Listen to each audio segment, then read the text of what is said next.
Good morning, everybody. And it's so good that you're all back at school, that you're with your friends and with your teachers, and you are the school community which you are meant to be. I know home learning wasn't easy. I know it wasn't straightforward, but I hope you had a decent time. You learnt something, and now you can come back to school and put all that knowledge into practice as you talk and work with your teachers and assistants. So welcome back and enjoy your time in the school. I'm sure most of you know that Sunday is called Mothering Sunday. Now, let me tell you here and now, it is not Mother's Day, it is Mothering Sunday. In America, they call it Mother's Day, and we're not American. We don't live in America, so we ought to call it by the name that it is known in England, and that is Mothering Sunday. It's a great time, of course, to remember our mothers. It's a great time to think of all the things they have done for us and do for us. It's also a good time to think how sometimes we're a bit on the naughty side and our mothers have to try and get us sorted out one way or another. Sunday, I think, is an important day. I think every day in one sense should be Mother's Day. But Mothering Sunday is this Sunday, and it's the fourth Sunday in the Lent season. Always the same, the fourth Sunday in the Lent season. Originally, it was a time when people who'd been working away, went back home and worshipped in their mother church. Our mother church, of course, is St. Mary's here in Balcombe. But people who've left home to work in towns or cities would come home on this day and worship in their mother church. And of course, if they were coming home, they would very often go and stay with their families and greet their mothers and take them a little gift, a bunch of flowers, some chocolates or whatever. So Mothering Sunday was a day of seeing your mother church and seeing your earthly mother. And it does remind us that sometimes we don't do as we should. I know a lot of people who simply forget Mothering Sunday. They forget to send a card. They forget to get some flowers or whatever as a little thank you present. We're not always as good as we should be. I want to read to you just a few verses from St. Luke's Gospel when Jesus was a very naughty boy.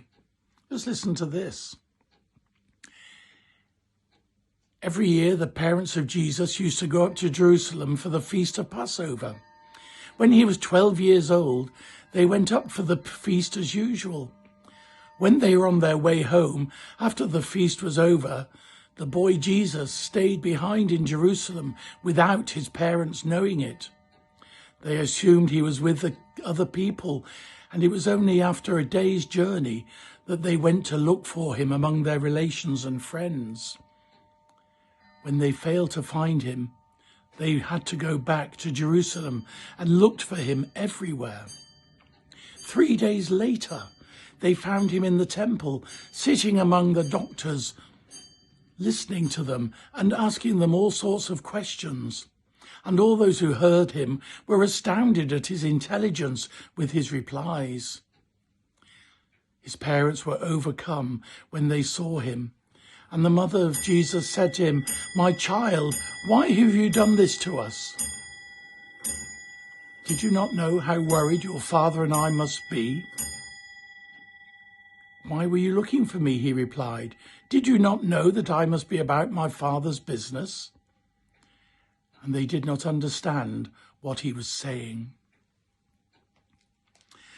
Oh yes, Jesus was naughty then, wasn't he? He left his mother and father. Mum and Dad were walking back to Nazareth. They'd gone a day's journey and realised that Jesus wasn't with them, but they assumed he was playing with other friends and relatives in this great procession that was walking along the road.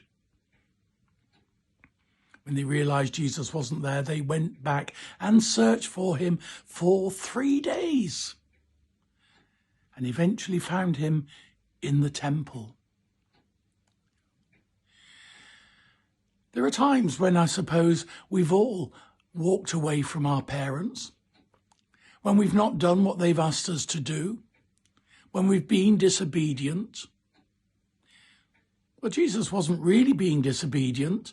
He thought what he had to do was to stay in the temple and talk with the elders. But he didn't tell his parents. They didn't know where he was. And there's so many times when I think we've done that. I know I did it. I remember once I'd had a row with my father, and I went and climbed an apple tree. And I could see my mum and dad looking for me everywhere. And although they were looking left and right and forward and backwards, they never thought to look upwards because I was stuck in this tree. Anyway, they went home and night started to fall and it started to get very cold indeed.